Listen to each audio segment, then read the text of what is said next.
ओम शांति। मीठे बच्चे, अल्फ और वे को याद करो। बाबा ने आज फिर से एक तो मुझे याद करो, एक मेरी शक्तियों को याद करो, मेरा वर्ष याद करो। तो तुम धीरे धीरे रमणीक बनते चले जाएंगे। कैसे हो जाएंगे तुम याद करेंगे, रमणीक बन जाएंगे।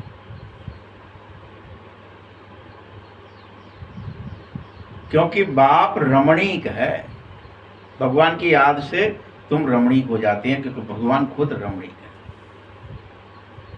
रमणीक मतलब समझते हैं ना?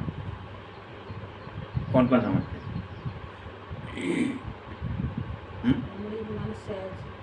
सुंदर, हाँ, सुंदर, खूबसूरत।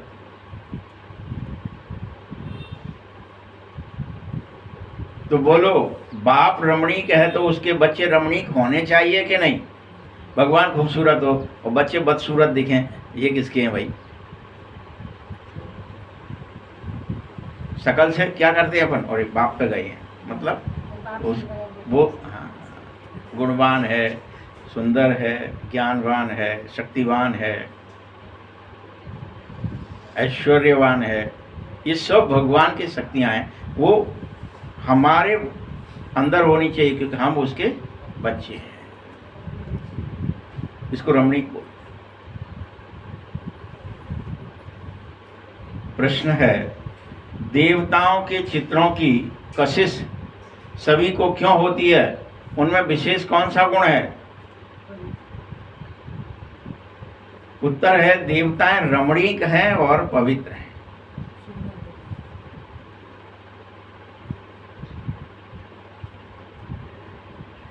इसीलिए रमणीकता के कारण उनके चित्रों में कशिश होती है। ओह, कितने हंसमुख हैं, कितने सुंदर हैं, कितने पवित्र हैं। देवताओं में पवित्रता का विशेष गुण होता है, तभी तो इसी गुण के कारण अपवित्र आत्माएं मनुष्य जाकर के उनके आगे शीश झुकाते हैं।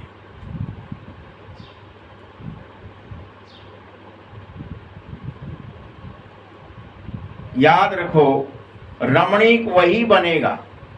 देखिए, ध्यान से समझो इस बात को, क्या कह रहे हैं बाबा। हम में से रमणीक वही बनेगा जिसमें सभी देवीय गुण होंगे, और जो सदा खुश रहेगा। आप सदा खुश रहने लगो तो आप में देवताई गुण तो आएंगे ही, विनम्र हो जाएंगे, झुक जाएंगे सबके सामने, रमणीक भी हो जाएंगे, सुंदरता आपके चेहरे पर आ जाएगी, चलन में आ जाएगी, व्यवहार में आ जाएगी, वाणी में आ जाएगी, कर्म में आ जाएगी, और सदा खुश रहेंगे। तो ये सब होगा। बदसूरत भी हम कब हो जाते हैं? टेंशन वाले होने से हमारे झुर्रियां पड़ेंगी, कहीं कुछ अजीब सा लगेगा, सब गड़बड़ होती है। ओम शांति। आत्माएं और परमात्मा का मेला बहुत ही वंडरफुल है। ऐसे बेहद के बाप के तुम सब बच्चे हो, तो बच्चों में कितनी रमणीकता होनी ही चाहिए। बच्चे, तुम्हें पता है कि तुम देवताएं थे तो बहुत ही रमणीक थे, बेहद खूबसूरत थे तुम,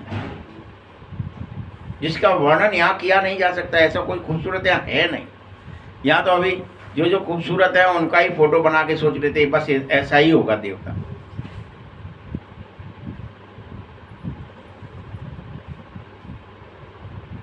तुम्हारी राजधानी बहुत बड़ी थी, सब एक रस और रमणीक, फिर भी कोई बच्चे बहुत रमणीक हैं जरूर। याद रखना, रमणीक वही हो सकता है तुम में से जो सदैव खुश रहने लग जाए। फिर से बाबा याद दिला रहा है, सदैव खुश रहो।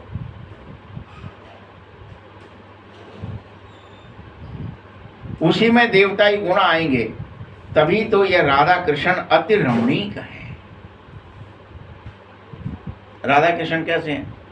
अति रमणीक। उनको देखने मात्र से बहुत बहुत कशिश होने लगती है कि इनको देखते ही रहे। कौन सी कशिश? पवित्रता की कशिश। क्योंकि राधा कृष्ण की आत्मा संपूर्ण रूप से पवित्र है, उनके शरीर भी संपूर्ण पवित्र है।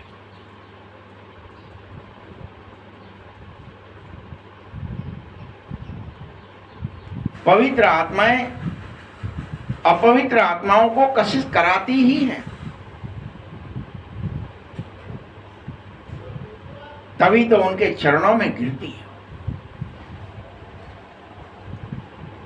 कितनी उनमें ताकत है।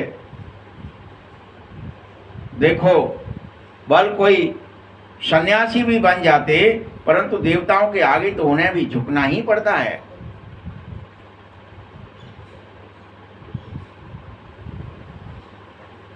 भले उनमें कोई कोई बहुत घमंडी हो जाते, फिर भी देवताओं के आगे अथवा शिव के आगे जरूर झुकेंगे कि हम बहुत बड़े, ये हम श्री श्री फलाने हैं, तो घमंडी हो जाते। अब कोई साधु ये बात सुनेंगे तो अभी कहेगा यार ये लोग तो बड़ी वो करते हैं कि बाबा कैसा है भाई।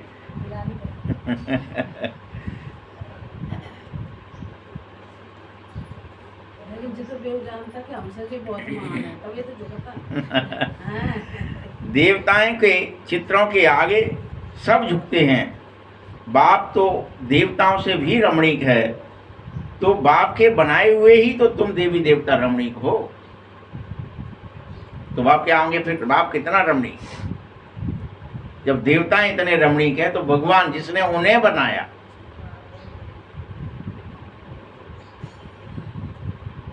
बाप में भी बेहद कशिश होती है पवित्रता की। वह कशिश उन्हों की अभी तक भी चल रही है। जो देवी देवता बने तभी तो उनके मंदिरों में अभी कशिश के चित्र बनाए गए। कशिश क्या होती है? कशिश माने जैसे खिंचाव अंदर। खिंचाव नहीं समझते? खिंचाव जैसे किसी को किसी ने देखा और वो उसकी तरफ देखता ही रह जाए, खिंच जाए, प्रभावित हो जाए, उसको। जितनी कशिश होगी उतनी तुम्हारे में भी कशिश होनी चाहिए, जो देवताओं में है। जो समझते हो, ऐसे बच्चे जो ये समझेंगे कि हम ही लक्ष्मी नारायण बनेंगे, उनमें जरूर कशिश होती है।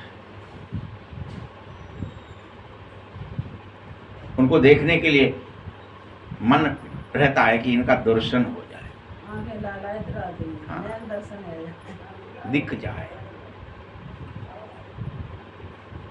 मीठे बच्चों, तुम्हारी इस समय की कशिश भले थोड़ी है, लेकिन यह आगे चलकर अविनाशी हो जाएगी। जो लक्ष्मी नारायण बनेंगे, सबकी नहीं होगी। जो लक्ष्मी नारायण बनेंगे उनकी वह कशिश अविनाशी हो जाएगी, कभी विनाश नहीं होगी। कारण क्या होगा? संगम पर कशिश है तो सतयुग में कशिश होगी, फिर द्वापर से फोटोओं में कशिश आ जाएगी, इसलिए अविनाशी हो जाएगी, पूरे कल्प भर रहेगी, संगम तक रहेगी।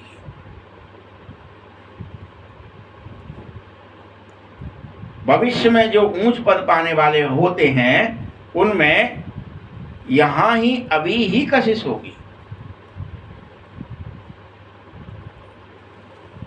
क्योंकि तुम पवित्र बनते जाएंगे तो तुम्हारे चेहरे और चलन ऑटोमेटिक दूसरों को आकर्षित करेंगे,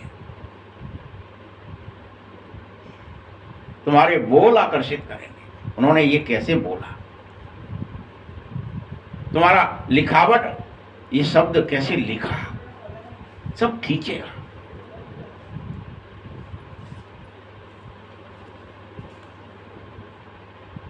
तुम्हारे में जास्ती कशिश उन्हीं में होगी तुम सब में से जो ज्यादा खास याद की यात्रा में निरंतर रहने लगेंगे। उनके चेहरे में चलन में कशिश आ जाएगी ऑटोमेटिक, उनकी आंखों में नशा आ जाएगा रूहानी।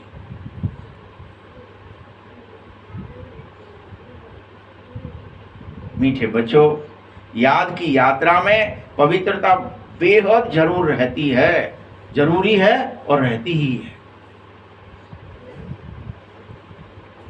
क्योंकि पूरी कशिश तो पवित्रता में ही है। जिन जिन में पवित्रता की कशिश होती है उनमें फिर पढ़ाई में भी कशिश ले आते हैं।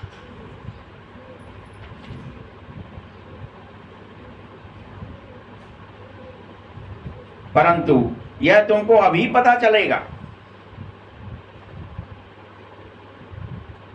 इसलिए कहता हूं तुम उनके अर्थात लक्ष्मी नारायण के ऑक्यूपेशन को जानो कि उनमें कशिश क्यों है।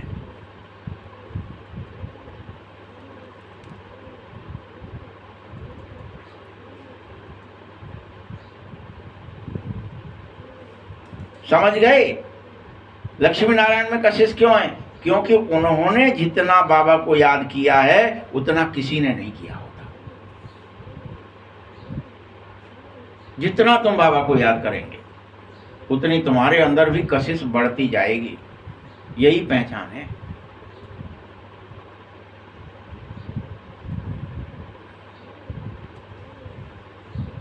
तभी तो उन्होंने इतनी बड़ी राजाई पाई है। वह जरूर राजयोग से ही पाई जाती है और कोई तरीका नहीं है। बहुत ज्यादा याद करो जो तुम लक्ष्मी नारायण बनना है।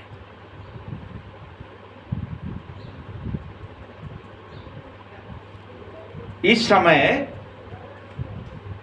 तुम लक्ष्मी नारायण पद पाने के लिए ही तो यहां आए हो, तो याद करो ना। अच्छा, कुछ और बनने आए हो क्या? कोई नौकर चाकर बनने के लिए भी पढ़ने आया है क्या? लक्ष्मी नारायण लक्ष्य क्या है बाबा का? सबके लिए कौन सा टारगेट दिया कि तुम्हें यह बन के दिखाना। लक्ष्मी नारायण का फोटो टांग देता बाबा वहां और कहता यही बन के दिखाओ, यही बन के दिखाओ। इतनी कशिश तुम्हारे अंदर आ जाए, इतना याद करो मुझे।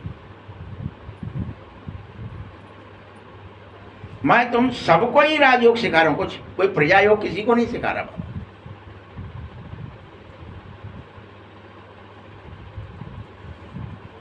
तुम्हें यह तो पक्का निश्चय हो जाना चाहिए कि एक ही बाप है, वही पढ़ा रहा है, पढ़ाने वाला भी वही है, पढ़ाई भी वही है। जो एक को पढ़ाई जा रही है वो सबको पढ़ाई जा रही है। जो एक से कहा जा रहा है वो सबसे कहा जा रहा है याद करो। याद करने से कशिश आएगी, कशिश आएगी तो पवित्रता बढ़ेगी, पवित्रता बढ़ेगी तो तुम लक्ष्मी नारायण बनोगे। सबसे कही जा रही है कि बात अलग तो नहीं। मंत्र जप रहा कहीं एक इस क्लास में अलग हो, वो दूसरे सेंटर पर अलग हो, तीसरे कुछ नहीं, कहीं एक है।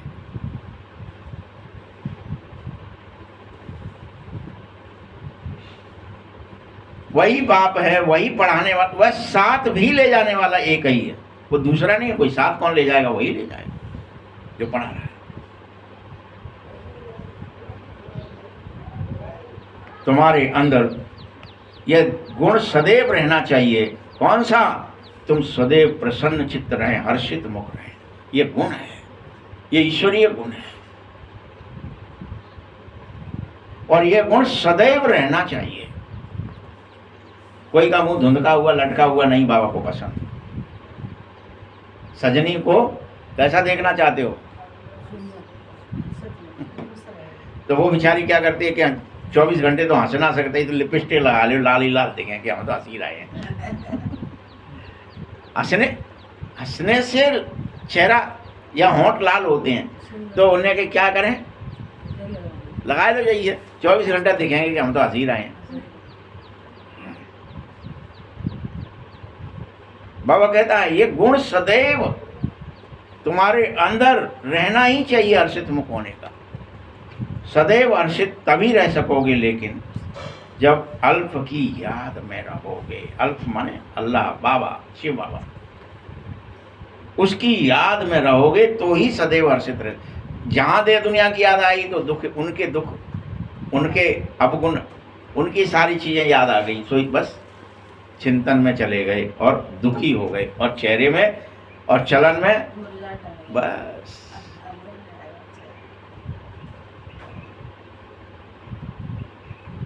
जिसको अल्प याद रहता है उसको बे भी याद रहेगा। बे अर्थात बात सही, अर्थात भगवान के गुण, कि उस परमात्मा पवित्र है, परमात्मा सुख का सागर है, शांति का सागर है, पवित्रता का सागर है, ये सब याद रहेगा। आनंद का सागर है, मुझे भी आनंद में रहना है, खुशी में रहना है,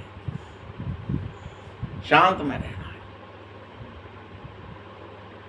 ज्ञान में रहना है, प्रेम में रहना है।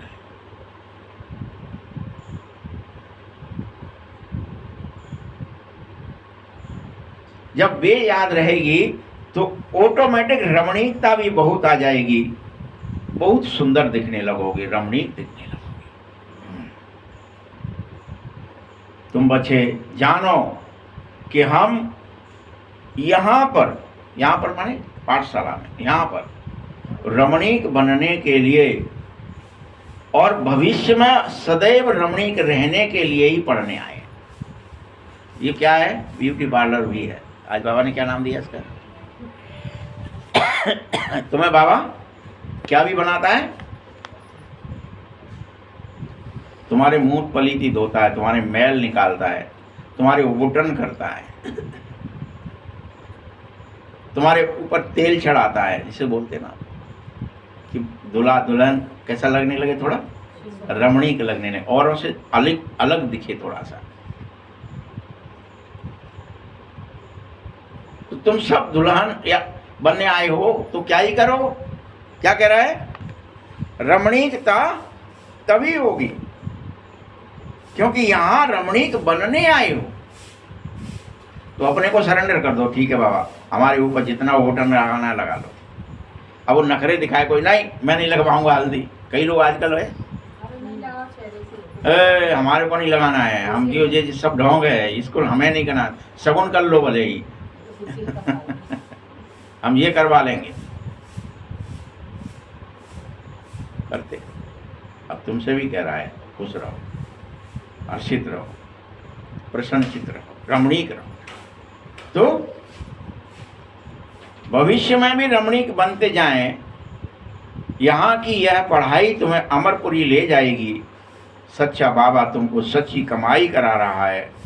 यह सच्ची कमाई ऐसी है जो साथ जाएगी। इसकी विशेषता क्या है? इस कमाई की एक विशेषता, उस कमाई की विशेषता क्या है? वो यहीं रह जाएगी।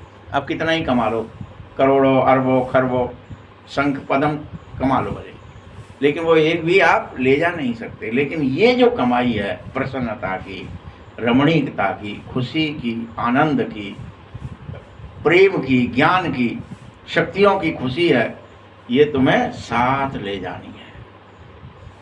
ये कमाई, ये ज्ञान धन की कमाई।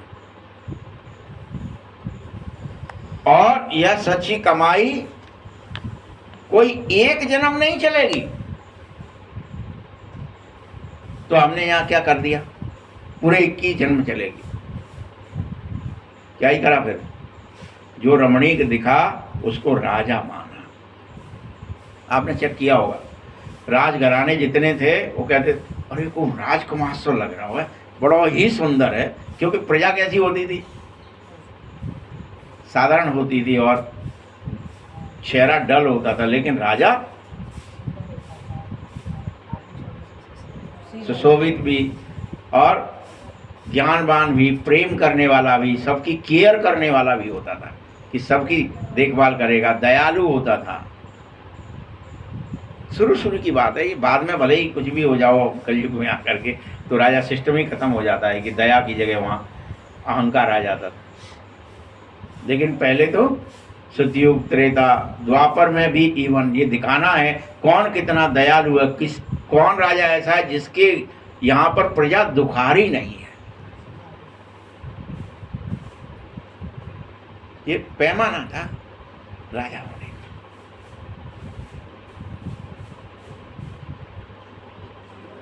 तो बाप क्या कह रहे हैं, सच्ची कमाई वही है जो तुम्हारे 21 जन्म साथ, ये नहीं कि आप डल हो जाएंगे कभी, नहीं, 21 जन्म तक तुम हर्षित मुख अभी रहना शुरू करा तो ये 21 जन्मों तक चलेगा।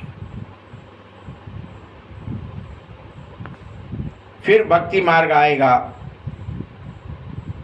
तो जो कमाई करते हैं वह तो है ही अल्पकाल सुख के लिए, वह कोई सदैव रहती नहीं है ना। तो इस पढ़ाई में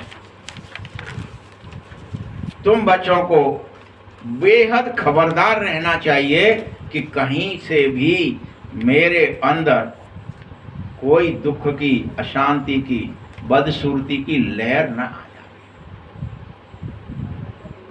कहीं मैं प्रजा न बन जाऊं। राजा हूं तो मैं बेहद खूबसूरत रहूं,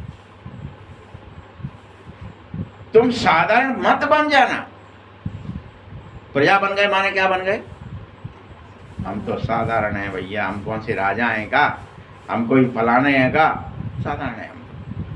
नहीं बन जाओ, तुम विशेष हो, अति विशेष हो। भगवान ने तुम्हें करोड़ों में से भी, करोड़ों में से, जैसे बीज को छांटता है ना किसान, पहले छानेगा, फिर उसके सब गुण देखेगा, उसकी हर तरह से देखभाल करेगा कि ये सर्वोत्तम है, इसमें चमक ज्यादा है, फिर उसको बोएगा। तो बाबा ने तुम्हारे लिए संसार में छलनी लगाई है और तुम्हें खींचा है, कहाँ से कौन किधर निकल सकता है, किसकी आत्मा में चमक है, किसकी आत्मा में प्रेम है, किसकी आत्मा में करुणा है, किसकी आत्मा में दया है, उनको सबको खींचा है बाबा और अपने पास लाया है पढ़ाने के लिए कि ये कुछ कर सकते हैं। अभी भी इनमें नई स्थापना हो रही ना, तो पुरानी ऐसी देखते ना, मैं श्रेष्ठ कौन है उसको खींचो। वृक्षों में मैं पीपल हूं, अब क्यों ही कहा ऐसा, इसीलिए कहा कि मैंने करोड़ों में से तुम्हें कोई में से कोई खींच करके लाया, सब नहीं ला रहा, झाड़ झंकार नहीं ला रहा। तुम बिल्कुल साधारण रूप में भी हो, मतलब किस तरह से, दिखावे वाले नहीं हो कि हम विशेष हैं तो विशेषता दिखाएं या हम इतराएं इस बात पर, नहीं। हाँ, साधारण रूप में भी हो, क्योंकि पढ़ाने वाला भी अति साधारण रूप से पढ़ा रहा है। पढ़ाने वाले को घमंड है क्या कि मैं इतराता है क्या, आ गया मैं तुम्हें पढ़ाने के लिए, तुमको ये भी नहीं पता मैंने इतनी बार पढ़ाया, नहीं इतराता।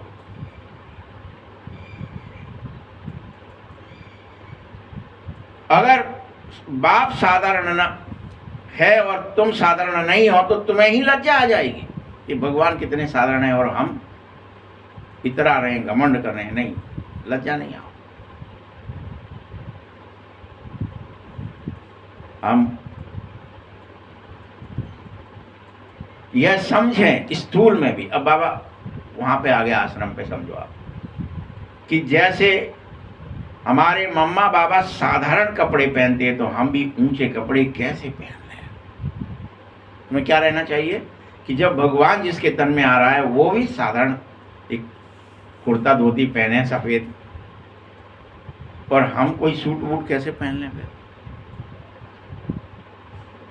हमें साधारण बनने के लिए भेजा गया है, तो हम उनके जैसे साधारण बन के रहें, क्योंकि ये मम्मा बाबा जब साधारण रह सकते हैं उसके पीछे कारण है कि हम सब इस समय वनवाह में हैं, यानी वनोवास हुआ है हमारा। हाँ, राम जी कहाँ मिलेंगे, तपस्या में मिलेंगे, वनोवास में मिलेंगे। सीता जी कहाँ पे ही अपनी एक्टिंग करेंगी सबसे अच्छी, वनोवास में करेंगी। राक्षसों को मारने का काम भी कहाँ होगा, वनोवास में ही होगा। तो इसीलिए बाबा क्या कह रहे हैं कि ये कपड़े क्यों पहने जा रहे हैं साधारण, किस लिए कि तुम वनोवास में हो, तुम्हें दिखावा करना ही नहीं है।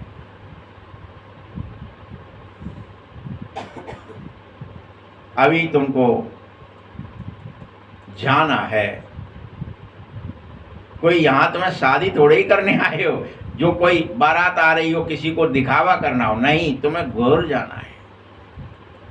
कफन इसलिए उड़ाया बाबा ने, वाइट इसलिए किया है कि तुम जाने की बात करो जल्दी से, तुम यहाँ ठहरने की बात मत कर लेना किसी तरीके से कि मुझे घर जाना है, मुझे बाबा से मिलना है, मुझे खुश रहना है, मुझे घर जाना है।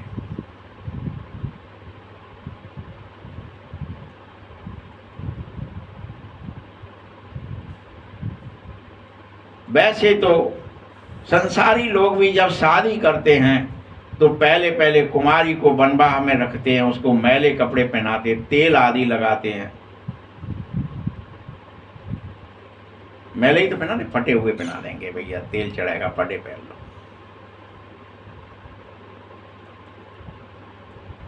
और फिर जब वह धीरे धीरे 10-5 दिन में ठीक हो जाती है, मतलब बनवा में रह रही है, तब तक उसको मैले और चढ़ाना है, तेल और चढ़ाना है और चढ़ाना है।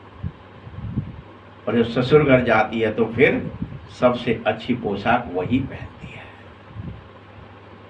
दुल्हन क्या करेगी? फिर पटापे फिर सबसे अच्छा वही पहनी जो सबसे टॉप चीज है, क्योंकि वो अब जा रही है ससुर घर। ब्राह्मणों द्वारा सगाई होती है, तुमको भी अब ससुर घर ही जाना है।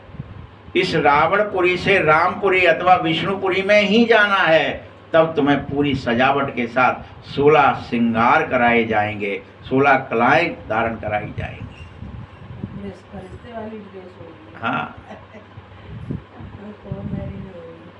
लेकिन इस समय तुम बनोवाह में हो, ये याद रखो कि अभी तो हमारा तेल चढ़ रहा है, अभी तो हमारे अंदर क्या ही कराया जा रहा है, हमको तैयार किया जा रहा है, हमको सुधारा जा रहा है। हम क्या, हमारे मैल मक्कड़ निकाले जा रहे हैं, हमारी बुराइयां बाहर निकाली, हमारी कारों छटाई जा रही है रोज।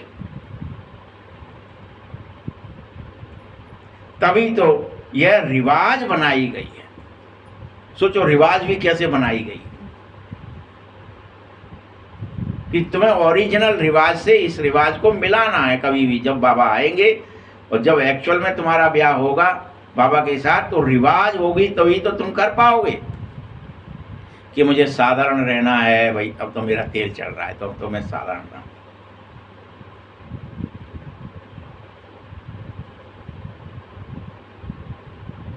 याद रखो, कोई भी इस समय कपड़े पहनने का अर्थ है देह अभिमान पहन लेना। तुम देह अभिमान पहनने नहीं, देह अभिमान उतारने आए हो। इसीलिए हल्की साड़ी दिखाई जाती है कि हल्के पहनो, हल्के पहनो, हल्के उतारो जल्दी से, जो झट उतर जाए।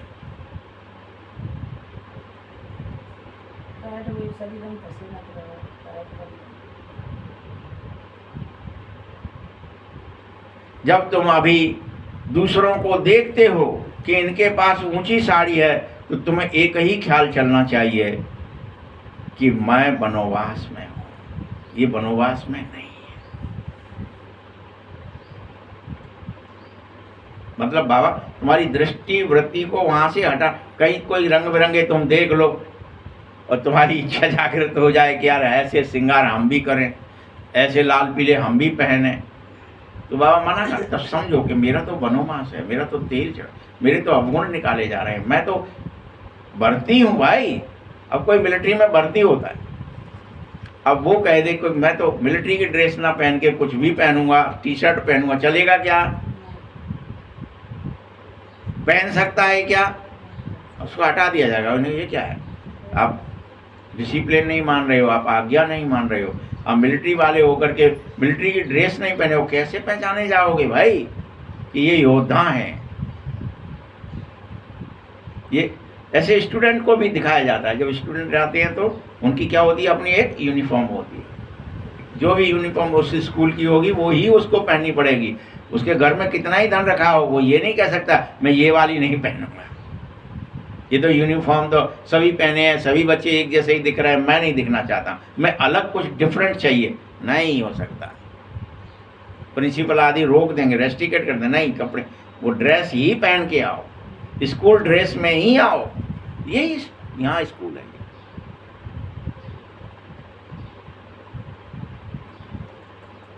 तो तुम बनोवा में साधारण रहो और ऊंच ज्ञान लो, इतना नशा तुम्हें हो, तुम्हारे भीतर तीर लगे, बाहर नहीं, कि मुझे बदलना है, मुझे खुश रहना है, मुझे हर्षित मुख रहना है, मुझे कैसा बनना है, आकर्षण मूर्त बनना है।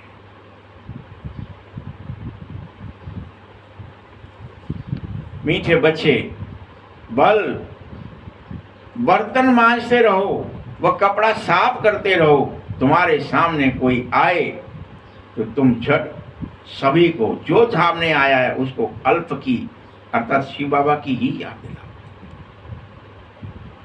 ये नहीं है तुम्हें बर्तन मांज रहे थे, तुम्हें शिव बाबा कैसे याद आया, हम तो बर्तन मांजने वाले बन गए हैं, यहाँ आए गए आश्रम में तो आए गए बर्तन मांजने पर, नहीं, तुम्हारी स्थिति बाबा की याद की ही रहे।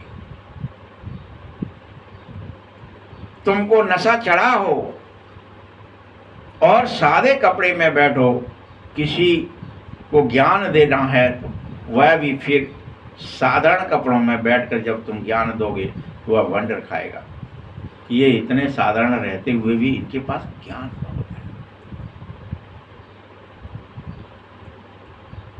सबसे ऊंचा ज्ञान है यह, ज्ञान में, ज्ञान गीता में है ना, ऐसा समझाया जा रहा है, लेकिन यह ज्ञान तो तुम्हें डायरेक्ट भगवान दे रहा है। गीता डायरेक्ट भगवान सुना, कोई किताब में नहीं है गीता।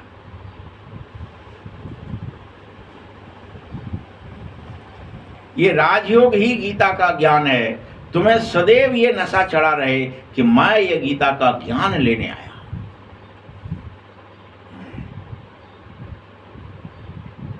यह ब्रह्मा बाबा अपना मिसाल बता रहा है। अब सुनो, वो अपनी मिसाल मतलब उदाहरण दे रहा है बाबा अपना। समझो हम बच्चों के साथ कोई खेल खेल रहे होते, कोई जिज्ञासु सामने आ जाता था तो हम झट उस खेल को बंद करके उसको बाप का परिचय देने लगते थे। ये ब्रह्मा बाबा पहले पहले चूंकि बच्चों के साथ रहा और छोटे छोटे बच्चे भी ज्ञान में थे, उनके साथ खेलता था, तो खेलते खेलते कोई जिज्ञासु सामने आ जाता तो झट उसको बाप का परिचय देता। योग की ताकत, योग बल होने के कारण वह भी वहीं खड़ा हो जाता था। इतनी ताकत थी, योग बल था। बाबा क्या कह रहे हैं? योग की ताकत, योग बल होने के कारण जिसको ज्ञान देना है उसको दृष्टि दी, वो वहीं खड़ा रह गया। इसलिए नहीं कि चलो सोफे पे चलेंगे फिर बात करेंगे कि कहीं करेंगे, जहां खड़ा था वहीं खड़ा रहकर ज्ञान ले लेता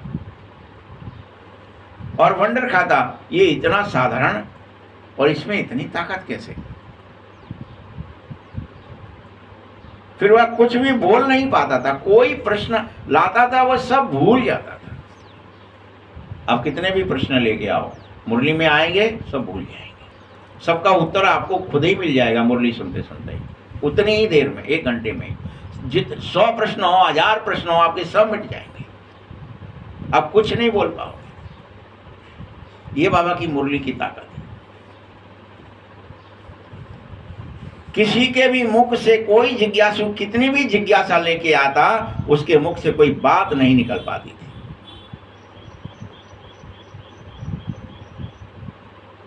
जैसे तुम वाणी से परे हो जाते हो तो वह भी उस समय वाणी से परे ही हो जाता था। ये नशा अंदर होना ही चाहिए।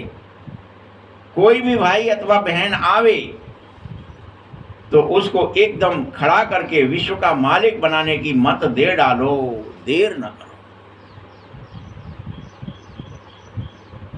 लेकिन यह सब तुम तब कर पाएगो जब तुम्हारे अंदर में नशा होगा कि मैं बाबा का।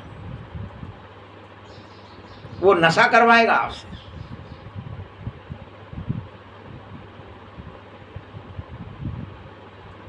तुम्हें अपने लगन में मगन होना चाहिए। बाबा सदैव कह रहा है तुम्हारे पास ज्ञान है, लेकिन योग का जौहर नहीं है, तुम उसे धारण करो। फिर कह रहा है, फिर बता, तुमने खूब सुन ली मुरली, खूब ज्ञान है, लेकिन अभी भी योग का जौहर नहीं है कि तुम दृष्टि दें और वो खड़ा रह जाए।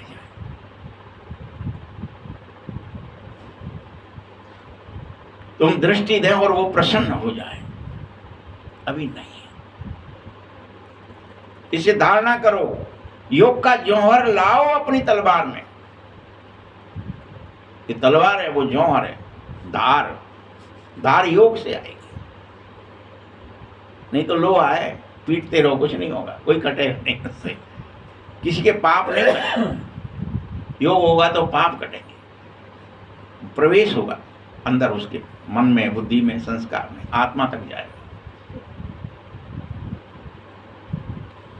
ताकत मिलेगी। जैसे स्कूल में पढ़ करके तुम MA BA आदि करते हो तो इतना फिर पैसा मिल जाता है ना। यहाँ की दूसरी बात है, भारत का प्राचीन योग बेहद मशहूर है। तुम्हें पता है, ये समस्त सांसारिक धन वैभव से बड़ी चीज है। MA BA से बहुत बड़ी चीज है ये।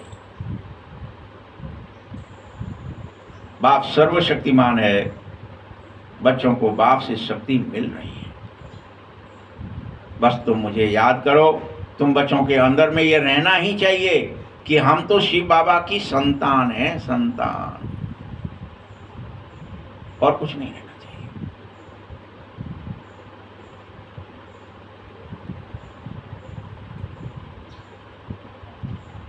हमें भी बाबा जितना पवित्र बनना है। हम बाबा की संतान हैं, बाबा जैसा पावरफुल बनना है, पवित्र बनना है। संतान में ये गुण होता है, वो शेर का बच्चा शेर ही होता है, गिद्दड़ नहीं होता है। लिख लेते हम सब अपने आगे सिंह है, लेकिन सिंह हैं कि नहीं चेक करो। शेर के बच्चे लिखे बैठे हो ना, हम शेर हैं। अरे शेर हो तो शेरपन दिखाओ ना, गिद्दड़पना नहीं दिखाओ।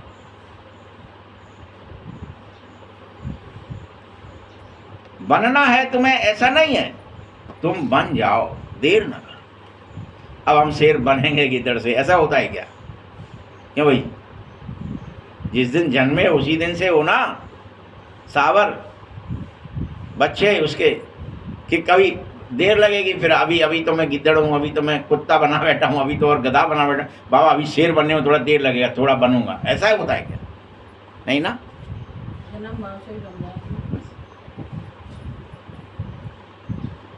तुम्हें बनना है, ऐसा कह करके तुम अपना एम ऑब्जेक्ट भूल जाते हो, उद्देश्य ही खत्म कर दिया तुमने। बनना है मतलब गड़बड़ हो गई। अबे बाबा हम बनेंगे, बन रहे हैं, अब धीरे धीरे होंगे। अबे तो हमें मौत धुंधकाए वो आवत, अब मौ खुशे वो रहे वो आवत रहने रहेंगे, धीरे धीरे प्रैक्टिस करेंगे कल से, ऐसा होता है क्या? बाबा मिल गया तो खुशी का पारावार न रहे कि मैं तो बाबा की तरह ही खुश नसीब हूँ, बाबा जैसा ही हूं। योग से तुम पवित्र बनो। जो मेरे अनन्य बच्चे हैं, अनन्य मतलब बहुत खास, हम खास, वह तो सारा दिन प्रसन्न ही रहते हैं, उन्हें ख्याल रहता है हम बाबा के हैं। जो खास हम खास हैं वो कभी नहीं भूलते, वो कभी माया के नहीं बनते, वो कभी किसी देहधारी के नहीं बनते, वो अनन्य है, वो सब नहीं।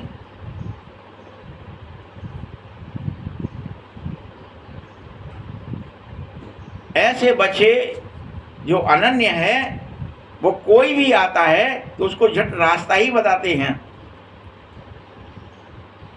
अपने चेहरे से भी, अपने चाल चलन से भी। उन्हें तरस आ जाता है कि ये बेचारे अंधे हैं, मैं इनको रास्ता बता दूं। अंधे को देखकर तो अनेकों को यहाँ भी तरस आता है, अरे यार इसको रोड पार करा दें तुमको, लेकिन ऐसे तरस आ जाए कि इनको देह से विधेय बना दें, ये तरस आता है क्या? चेक करो। क्योंकि अभी खुद ही नहीं हो पा रहे अगर विधेयी, तो दूसरे के लिए क्या ही तरस आएगा। खुद ही आनंद में नहीं हो 24 घंटे, खुद ही बेहद खुशी में नहीं हो, तो दूसरा रो रहा है तो हम भी रोने लगते हैं। ये गलत है।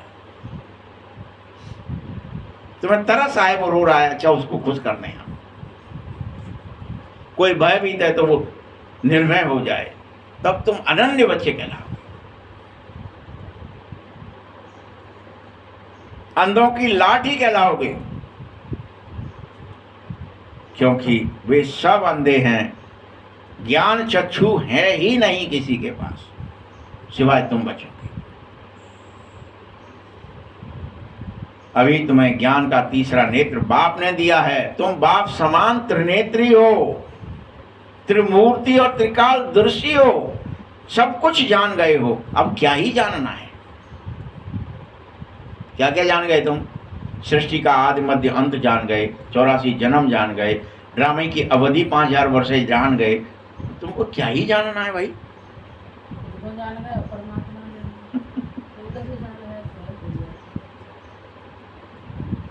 यह भी जान गए क्या भक्ति थी, भक्ति मार्ग क्या था, ज्ञान मार्ग क्या है, वैराग्य मार्ग कौन सा है, सब जान गए।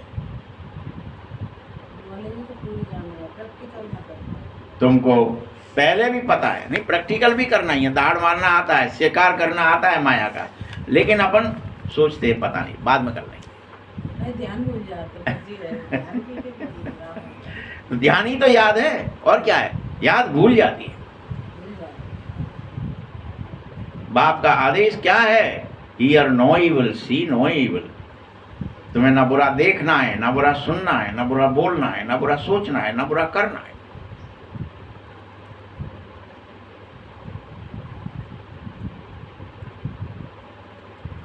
परंतु दुनिया में इसका अर्थ भी कोई समझ नहीं सकता। बस बंदर बना दिए 3, अर्थ नहीं समझ। बाप नॉलेजफुल है, तुम उसके बच्चे भी अभी नॉलेजफुल बन जाओ। तुम नंबरवार पुरुषार्थ अनुसार जल्दी से बनो। तुम में से बहुत हैं जिन्हें नशा ही नहीं चढ़ता। कोई कोई को तो बड़ा नशा है, कोई कोई को नशा ही नहीं। बाबा कितना ही नशा याद दिलाता है, ए तुम शेर हो, ए तुम फलाना हो। अरे होएंगे ऐसे ही गप देते रहते हैं। हम तो कचू ही ना मरे जा रहे हैं, बिना अपनी परी हम से रह गए, हम पे ना रही शिकार माया की। वो पटके हमें तो हम क्या करें, विस्मृति में हम क्या करें। ऐसे हो जाते, अलबेले हो जाते, नशा नहीं आता है। बाप क्या करता है? वाह बच्चा वाह। बाबा कैसे? वाह वाह वाह, कर कर कर, शाबाश, पटक पटक माया को पटक ले, शाबाश। करते ना अपना अपना। जब पहलवान लड़ता है तो वहां जाके देखो कितना बब्बड़ करते हो। हाँ लगा दे। करते हैं कि नहीं पहलवानी में? पूरे गांव के गांव इकट्ठे हो जाते हैं, भैया बब्बड़ करो, जितने जिससे हमारा पहलवान जीत जाए, उसको उमंग आ जाए। बाबा वही कर, वाह बच्चे वाह। बाबा बनकर के बाबा को से पूरा ही वर्षा ले लो। बच्चा बनकर और करना ही क्या है?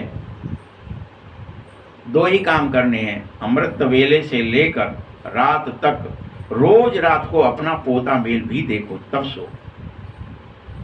चेक कर लो आज मेरी कितनी प्रोग्रेस हुई, कितनी मेरे बही खाते में पुण्य जमा हुआ, कितनों को मैंने सुख दिया, कितनों को दुख देने से मैं बच गया। चेक करो रोज को, मेरी प्रोग्रेस हो रही है, मेरे खाते में बही खाते में कुछ जमा भी हो रहा है कि नहीं।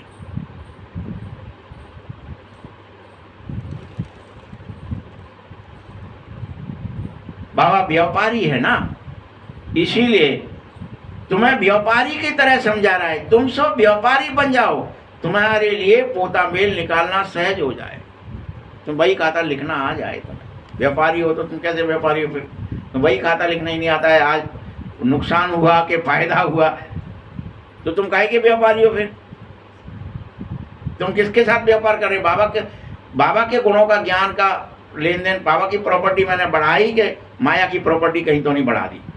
आज भी क्रोध तो नहीं बढ़ा दिया, लोभ तो नहीं बढ़ा दिया, लालच तो नहीं बढ़ा दिया, छल कपट तो नहीं बढ़ा दिया, फिर से वही तो नहीं बोल दिया। मेरे कमरे बाबा के ज्ञान गुण शक्तियों से भरे हैं कि माया के से भरे हैं?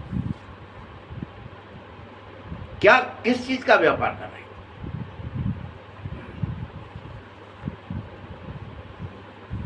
तुम कोई गवर्नमेंट सर्वेंट नहीं हो, सरकारी नौकर नहीं हो। गवर्नमेंट सर्वेंट को पोता मेल निकालना नहीं आता है, बाबा मना कर रहे हैं। जैसे आप सरकारी नौकर हो ना, तो आपको नहीं पता बही खाता कैसे लिखा जाएगा, कौन सा प्लस होगा कौन सा।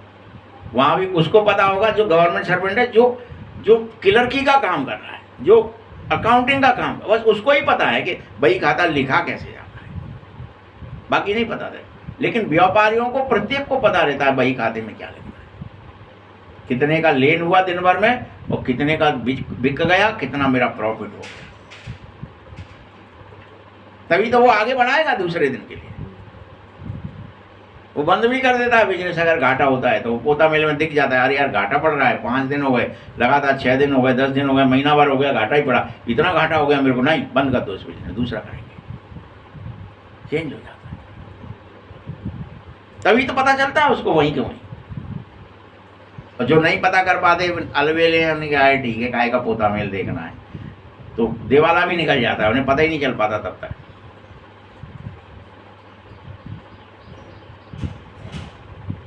तुम व्यापारी हो, तुम अपने को नफा और नुकसान रोज समझो, रोज देखो, तुम अपनी रोज खाता देखो, मुरादी संभालो, घाटा हुआ या फायदा। सौदागर हो ना। गायन भी है कि बाबा के बच्चे हैं, तो बाबा कौन है? बाबा सौदागर है, बाबा रत्नाकर है, बाबा बाजीगर है, बाबा जादूगर है। तुम सब भी वही हो, तुम भी रत्नाकर हो, तुम भी सौदागर हो, तुम भी बाजीगर हो।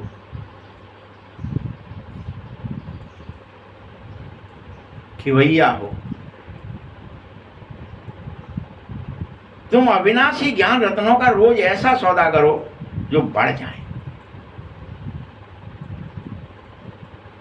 यह भी तुम बच्चे जानो कि सब कुछ नंबरवार पुरुषार्थ अनुसार होगा। जो जितना मुझे याद रखेगा, स्वयं को बाबा का बच्चा समझेगा और फिर ज्ञान रत्नों का सौदा करेगा, तो ही तो पुरुषार्थ है।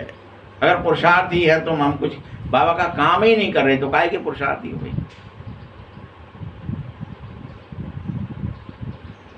सब कोई सुरूढ़ बुद्धि नहीं हो पाते हैं। एक कान से कोई कोई सुनते मुरली, दूसरे से निकाल भी देते। सुरूढ़ बुद्धि होंगे तो अंदर ले जाएंगे बात को। बाबा ने कह दिया, अब मुझे हमेशा नशा रहेगा कि मैं बाबा का बच्चा हूँ, मैं शेर का बच्चा हूँ, मैं शेर हूँ, मैं गिद्दड़ नहीं हूँ। माया मुझे कोई मेरे ऊपर शिकार नहीं हो सकता। मैं किसी का शिकार, मैं तो शिकारी हूँ, मेरा शिकार नहीं हो सकता है। कोई मेरा ही शिकार कर ले।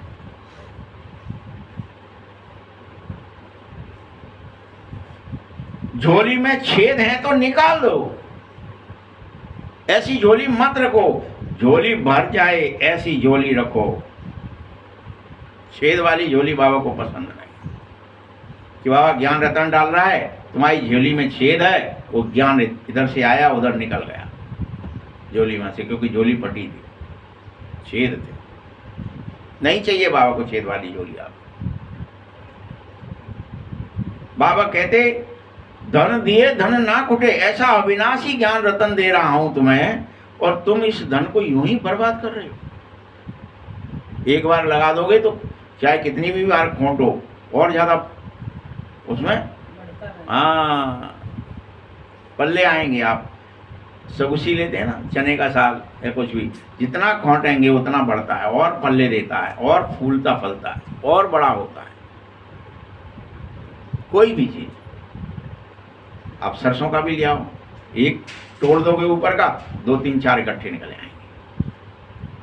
कोई की भी कटिंग कर लो, लेकिन ऐसे की जाए हाथ से बढ़िया तरीके से, ऐसे नहीं कि झटका देके जड़ ही निकाल दें आप। तो छेद निकालना है, अविनाशी ज्ञान रतन लेने, रूप बसंत बनना है।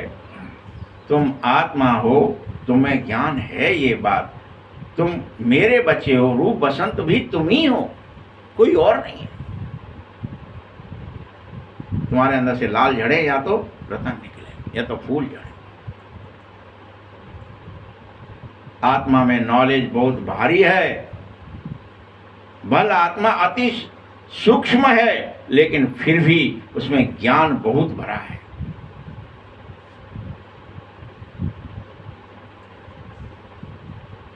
तुम आत्मा को, स्वयं को जाना जा सकता है, देखा नहीं जा सकता। मुझ परमात्मा को भी जाना जाता है, देखा नहीं जाता है। तुम अपने को जानो, मुझको भी जानो। देखने के चक्कर में मत रहो, जानो, पहचानो। जब सोमनाथ मंदिर बनाया तो इतने छोटे स्टार की पूजा कैसे होती, तो उसके लिए एक हीरे का ज्योतिर्लिंग बनाया गया। पहले मणि रखी जाती थी, फिर हीरा रखने लगे, फिर सोने का बनाया, फिर चांदी का बनाया, बाद में ला करके पत्थर का बना दिया। स्फटिक का बनाया पहले, पत्थर से पहले। फिर उन्हें ये भी नहीं पूजा। अब उन्होंने कि एक काम करो, जब अहिल्याबाई आई, पत्थर नहीं बना, अपनी बुद्धि पत्थर बना। हाँ, जब यहाँ भी गई, कहीं भी सोमनाथ भी गई, इधर काशी विश्वनाथ गई, तो काशी विश्वनाथ का जो ओरिजिनल ज्योतिर्लिंग था, वो कुएं में एक पुजारी लेकर के कूद गया, ज्ञानवापी में, उसी में कूद गया। तो उन्होंने कहा, प्रभु दर्शन दो, मैं आपकी भगत हूँ, ये हूँ, बड़ी प्रार्थनाएं करी। तो रात सपने में भगवान ने साक्षात्कार कराया उनको। भगत होता है तो उसको साक्षात्कार होते ही है, अच्छे भगत नहीं होते। क्या साक्षात्कार हुआ कि तुम यहाँ से वापस जाओ नर्मदा, और नर्मदा में तुम जा करके कोई जगह बताई, फलां जगह पे डुबकी लगाना, और जो तुम्हारी गोद में पत्थर आ जाए उसको ला करके स्थापित कर देना, ज्ञानवापी से नहीं निकलेगा, उसमें कोई जा ही नहीं पाएगा। फिर नर्मदा आई वो वापस, जैसे जैसा उनको सपने में जो दिखा, उन्होंने कैसे झोली बांधनी है वैसे झोली बांधी और एकदम डुबकी लगाई, और उसमें एक शिवलिंग आ गया। फिर उसको लाए, बड़े उससे विधि विधान से उसको स्थापित कर दिया कि अभी इसी की पूजा होती है। तो पत्थर के बन गए, फिर पहले मणि, फिर हीरे, फिर सोने के, फिर चांदी के, लास्ट में स्फटिक के, और फिर पत्थर। अभी अपन ऐसे अपनी भी स्थिति गिरते गिरते, जैसी जैसी आत्मा की स्थिति हुई, वैसे वैसे हमने भगवान को भी अपने जैसा ही स्थापित कर दिया।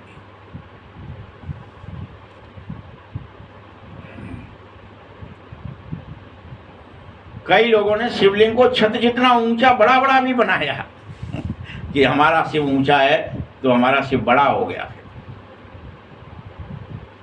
यूं तो छोटा, परंतु कोई समझ नहीं पाता कि मेरी शक्तियां अलग चीज हैं और ये रूप अलग चीज है। बाबा ने कल पहले भी कहा था, फिर कह रहा है, जब तक आदि से कोई मुझे प्राप्त नहीं कर सकता।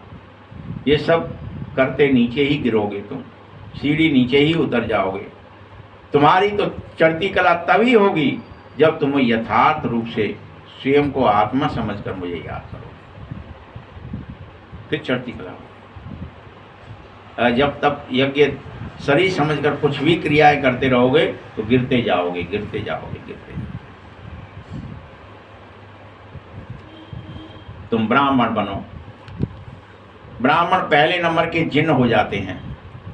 कहानी है ना, जिनको कहा जाता कोई काम नहीं है तो खा जाऊंगा, तो ऐसे ही तुमको एक काम दिया है, सीढ़ी चढ़ो और उतरो। तो तुम्हें काम क्या मिला है? बाबा को ही बेहद बाप को याद करो। बेहद की सीढ़ी तुम्हें चढ़नी थी और उतरनी थी। तुम ही फुल सीढ़ी उतरे हो, तुम्हें ही फुल सीढ़ी फिर से चढ़ना पड़ेगी। तुम ये आलस और अलवेले नहीं हो सकते कि मैं तो उतर तो गया, अब मुझे वापस 16 क्लास संपूर्ण बनने की सीढ़ी मुझे चढ़ना नहीं आ रही है, मुझसे नहीं चढ़ा जा रहा, मैं नहीं चढ़ पाऊंगा। ऐसा नहीं हो सकता है। ब्राह्मण बने हो तो 16 क्लास संपूर्ण बनना ही पड़ेगा, 16 सीढ़ी चढ़नी ही पड़ेगी। उतरे हो तुम तो तुम्हें ही चढ़ना है। तुम जिन्न बन जाओ, ये सीढ़ी चढ़े बगैर रह नहीं सकते। दूसरा कोई फुल सीढ़ी नहीं चढ़ पाएगा, लेकिन तुम्हें तो फुल सीढ़ी चढ़नी है। फुल नहीं चढ़ पा रहे, हम तो 14 ही चढ़ पाए हैं, हम तो 12 ही चढ़ पाए थे, ये नहीं चलेगा। तुम ब्राह्मण बने हो तो तुम्हें 16 चढ़नी पड़ेगी, पूरी चढ़नी फुल।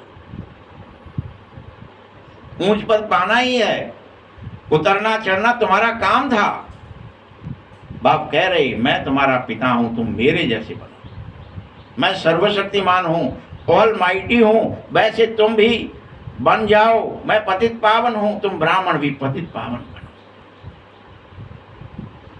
तभी तो ब्राह्मणों को पतित पावन मानकर उनके पैर छुए जाते, ब्राह्मण हैं भैया इनके पैर छुओ। इनके दिखाया भी है, कृष्ण भी गए सुदामा के पैर छुए, पैर धोए, फिर उनको पूरे घर में छिड़का। क्या हुआ ये बात किसके लिए है? कि वो पतित पावन स्थिति रहे तुम्हारी, कि कोई अपवित्र है तो वो पवित्र बन जाए, उसका प्रतीक है वो। ऐसे पैर छूने की कोई बात नहीं है, जाना पैर धोने की बात है। तुम्हें कौन सी स्मृति आ जाए, तुम भी पतित पावन हो, बाप समान हो। शेर का बच्चा शेर वाली बात है। तुम पतित पावन, भगवान है तो हम पतित पावन नहीं, क्या हम किसी पतित को पावन नहीं? हाँ बना सकते हैं। तुम ब्राह्मण हो सच्चे तो बना सकते हो। तुम्हारा काम है किसी पतित को भी कहो भैया याद कर, जैसे तू भी तो तुम पतित पावन हो।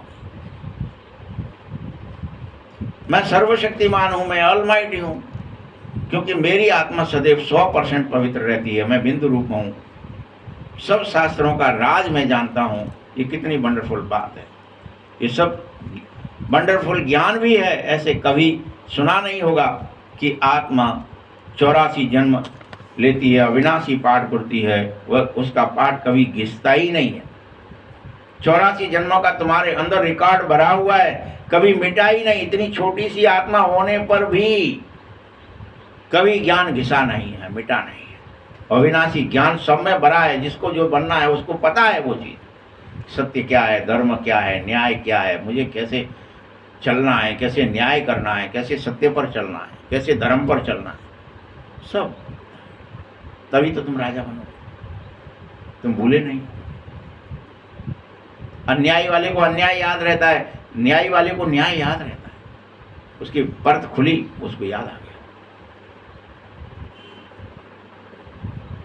कितना नशा रहना चाहिए कि हम राज ऋषि हैं, बिल्कुल पवित्र हैं, सूर्यवंशी चंद्रवंशी हमें ही है, हमें ही राजाई प्राप्त करनी है।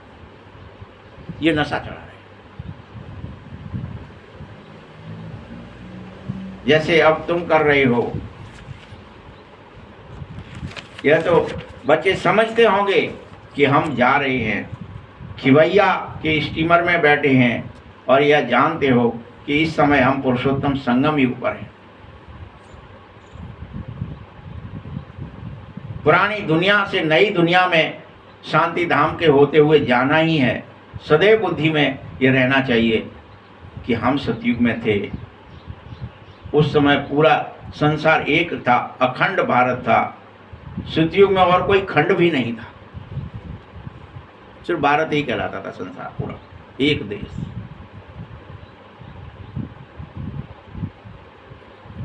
हमारा ही राज्य था। फिर योग बल से अपना राज्य फिर से लेना है। योग बल से ही विश्व की राजाई मिलेगी, बाहुबल से कुछ नहीं पा सकोगे। यही तो वेद का खेल है जो बना बनाया है। इसलिए दिन रात योग युक्त रहो, बाप समान स्वभाव और संस्कार वाले बनो, बाप समान रमणीक बनो। यही खेल की समझानी बाप तुम्हें दे रहा है। ये खेल है, वैसे खेलो जैसे मैंने तुमसे कहा। शुरू से लेकर सारी दुनिया की हिस्ट्री ज्योग्राफी तुम्हें क्यों सुना रहा हूं? जिससे तुम्हें याद आ जाए कि तुम इस खेल में पहले भी शामिल थे। तुम कलप कलप सतयुग में जाते हो, हर कलप तुम्हें सतयुगी बनना है, 16 क्लास संपूर्ण बनना है। मूल वतन सूक्ष्म वतन के राज भी तुम्हें अच्छी रीति समझा रहा हूं। स्थूल वतन में तुम्हारा राज्य कब था, कब तक रहता है, फिर रावण राज्य कैसे आ जाता है, यह भी तुम्हें समझाता हूं। तुम कैसे सीढ़ी उतरे वह भी तुम्हें याद आ जाना चाहिए। अच्छा, मैं काम विकार में गया और सीढ़ी उतर गया, फिर उसके पीछे ही भागता रहा। अरे जैसे उनको याद आया नारद जी को कि अरे रे रे रे, अच्छा वो क्या था प्रभु? अरे वो तो मेरी माया थी, छोड़ो, भूल जाओ, कोई बात नहीं। तुम पानी लेने मेरे लिए गए और वहाँ पे बाल बच्चे फलाना ढिकाना इसमें फंस गए, तो वैसे ही है, बस माया है। सीढ़ी चढ़ना सीढ़ी उतरना खेल है ये, इसलिए भगवान ने कहा इसमें तुम फंसो मत, ये तो खेल था यार, कोई बात नहीं, गिर गए थे तो कोई बात नहीं, खेल था। अब तो चढ़ गया, सम्मुख सुनाया। तुम्हारी बुद्धि में होना चाहिए कि इसमें हमारा हीरो हीरोइन का पार्ट है, हम ही हार खाते हैं और हम ही जीत भी जाते हैं। हीरो हीरोइन कभी मार भी खाता है तो कभी विजयी भी होता है, इसलिए नाम रखा है हीरो हीरोइन। अच्छा, मीठे मीठे शकील दे बच्चों प्रति माता पिता बाप दादा का याद प्यार और गुड मॉर्निंग। रूहानी बाप की, रूहानी बच्चों को नमस्ते, रूहानी बच्चों की भी बाप दादा को बहुत बहुत याद प्यार और नमस्ते। धारणा के लिए मुख्य सार है कि अभी तुम सब वनवास में हो, तुमको सबको हुआ है वनवास, अकेले राम को नहीं हुआ। क्या कह दिया आज बाबा ने? हाँ, तुम सबको हुआ है। इसीलिए इस समय तुम्हें बहुत बहुत साधारण बन के रहना है, फैशनेबल नहीं, दिखावा वाले नहीं, वैभव वाले नहीं, बहुत साधारण।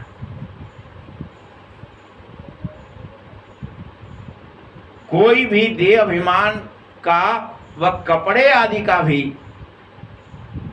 अहंकार नहीं दिखाना है, दिखावा नहीं करना है कि ये मेरे पास देखो मैं घड़ी जे वाली पहना हूं, रोल्स रॉयल है, 10 लाख से तो शुरू है। ये चक्कर में नहीं। कोई भी कर्म करते सदैव बाप की याद का नशा चढ़ा रहे, ऐसा कोई नशा ना हो कोई पैसे का चढ़ जाए, पद का चढ़ जाए, देह का चढ़ जाए, रिश्ते नातों का चढ़ जाए, प्रतिष्ठा का चढ़ जाए, नहीं। किसका नशा चढ़ा रहे? मैं बाबा का हूं, बाबा मेरा। एक ही नशा, बस एक ही बल, एक ही भरोसा। दूसरा पॉइंट है, हम बेहद के त्यागी और राज ऋषि हैं, इसी नशे में रहकर पवित्र बनो। हम बेहद के त्यागी भी हैं, हमें देह भी त्यागनी है, ऐसे त्यागी हैं। हमें दुनिया भी त्यागनी है, सारे रिश्ते त्यागने हैं। हम राज ऋषि हैं, हमको किसी से मोह नहीं है, लोभ नहीं है, क्रोध नहीं है, काम नहीं है, अहंकार नहीं है। हम राज ऋषि हैं, हम त्यागी हैं। इस नशे में सदा रहकर पवित्र रहो, ज्ञान धन से भरपूर रखो और ज्ञान धन का दान करते रहो। भगवान के गुणों का, भगवान के ज्ञान का, भगवान की शक्तियों का दान करते रहो। सच्चा सच्चा सौदागर बनो, दिन रात अपना पोता मोल याद रखो। वही कहा था, चेक करो कहीं घाटा तो नहीं पड़ा, कहीं मुझ कोई पाप कर्म तो नहीं हो गया, कहीं मैंने किसी को दुख तो नहीं दे दिया। पोता मिल रहा है, वरदान है। स्वयं को सेवाधारी समझकर झुकने अर्थात सर्व को झुकाने वाले निमित्त और नम्र चित्त बनो। स्वयं को सेवाधारी समझोगे तो क्या होगे? भैया मैं तो नौकर हूँ, सेवक हूँ, तो तुम्हें मालिकी दिखाने की, बोले ये मालिकी अकड़ हो गए क्या? मालिकी कब दिखाते हैं? जब सेवक नहीं समझते तो मालिक समझा, सोई मालिकी दिखाने लगे। 1 मिनट, तुम जहाँ बैठो, तुम ये करो, तुम ये से नहीं कर सकते, तुम ये करना पड़ेगा, और मेरा कहना है नहीं तो मैं ये कर दूंगा। तुम क्या करो? सेवाधारी समझकर झुको, विनम्र बन जाओ, निमित्त और नम्र चित्त। मैं निमित्त हूँ, सेवादार करने के निमित्त हूँ, मैं ही, मुझे ही करनी है, मुझे ही परोसना है। वहाँ दिखा देंगे बस, कृष्ण आए तो पात्रें उठा रहे हैं, इतनी सेवा कर रहे हैं। अब पातल उठाने का मतलब क्या है? अपन बड़े खुश हो जाते हैं यार, कृष्ण होकर के, द्वारकाधीश होकर के पत्तलें उठाते घूम रहे थे पांडवों के यहाँ यज्ञ में। उन्होंने कौन सा काम लिया? क्या लिया? सर्व को झुकाने के लिए खुद सबके सामने झुके। पत्तल उठाने के लिए क्या करना पड़ेगा आपको? और निमित्त और नम्र चित्त रहे। ये नहीं सोचा कि जूठन क्यों उठा रहे हैं, कि लड़ुआ पस्याओ हो तो उनको बोया कर पत्थर उठाऊंगा। नहीं, मैं पत्थर उठा, क्योंकि मैं कौन हूं? सेवक हूं। निमित्त उसे कहा जाता है जो अपने हर संकल्प, हर कर्म को बाबा के आगे अर्पित कर दे। अर्पण करना ही झुकना है। जो कुछ मैंने किया बाबा आपके सामने ये अर्पित कर दे। बाबा का है, मेरा कुछ भी नहीं है। यहाँ हम अर्पित करना चाहते हैं, ऊपर से कहना चाहते हैं भैया त्याई मोड़ा है, त्याई मोड़ी है, त्याई जमीन जायदाद है, तुम्हारा ही घर है, हमाओ का है जहाँ में, ऐसे ऊपर से तो कहते हैं, अंदर से क्या सोचते हैं? अंदर से क्यों कहते तुम्हें अंदर से कहना है, दिल से नहीं कहते, दिमाग से कहता है। अभी दिमाग से कहते हैं। रियल में ही सब कुछ बाबा का है, अर्पित करो सब चीजें, मेरा कुछ भी नहीं है इसमें। जैसे आप ये घमंड नहीं मैंने इतनी प्रॉपर्टी इकट्ठी कर ली, मैंने इतना अन्न इकट्ठा कर दिया, मैंने इतना धन इकट्ठा कर दिया, मैंने इतना बल इकट्ठा कर लिया, अपन करते हैं ना, ये मेरे यहाँ इतने कुंटल गेहूं भाई हैं, हमने करी है। मतलब क्या हो गया? अर्पित कर दो, बाबा के है भैया। अर्पण, समर्पित रहो, निमित्त बनो, अर्पण करो, नम्र चित्त बनो, यही झुकना है। जितने संस्कारों में, संकल्पों में झुकेंगे उतना तुम विश्व, फिर जो अभी तुम संगम पर झुक गए तो विश्व आपके सामने झुकेगा। ये तरीका है। अभी भगवान या तुम्हारे फोटोओं के सामने जो झुक रही जनता जा जाएगा, वो घोंटू पटक रही है और मूल पटक रही है और झुके जा रही है और दंडवत कर रही है। क्यों? क्योंकि तुम उनके सामने झुके थे, बाबा के सामने झुके थे। तुम बाबा के सामने पूरी तरह सब कुछ प्राप्त कर रहे थे, फिर भी कह रहे थे बाबा का है, तब झुकेगी। तुम सब कुछ संसार के लिए करोगे, लेकिन फिर भी तुम कहेंगे भैया हमने कुछ ना करो, बाबा जाने, इतनी सेवा करो, तब झुकेगा संसार। तो सच्चे सेवादारी होंगे वह सदैव झुकेंगे, कभी अपना रौब नहीं दिखावेंगे। रौब दिखा रहे हो माने सच्चे नहीं हो, झूठे सेवादारी। स्लोगन है, अब समस्या स्वरूप नहीं समाधान स्वरूप बनो। तुम समस्या नहीं, समाधान। अव्यक्त इशारे हैं, महान बनने के लिए मधुरता और नम्रता का गुण धारण करो। दो गुण हैं, अगर महान बनना चाहते हो तो विनम्र बनो और मधुर मीठे बनो। आप महान आत्माओं का हर मनसा संकल्प हर आत्मा के प्रति मधुर हो जावे और महान हो जावे। जैसे बाबा का स्वभाव सदा हर आत्मा के प्रति कल्याण का और रहम का है। भगवान क्या चाहता है? सबका ही भला हो जाए। ऐसे हर एक को ऊंचा उठाने, मधुर और बनने के लिए तुम्हें निर्माणता का अभ्यास करना है। ऐसा स्वभाव बनाओ। अगर तेज बोलने का या गुस्सा करने का अपना स्वभाव है तो यह भी ब्राह्मण जीवन में बहुत बड़ा विघ्न है। क्या कह दिया? अगर तुम्हारे अंदर आवेश में आ जाते हो, तेज बोल देते हो, गुस्सा कर देते हो, तो यह ब्राह्मण जीवन में बहुत बड़ा विघ्न है। अब ऐसे स्वभाव को पूरी तरह भस्म कर दो, परिवर्तन कर दो। ये अकड़ने का, ये आवेश में आने का, ये गुस्सा करने के इस स्वभाव को क्या कर दो आप? हाँ, ओम शांति।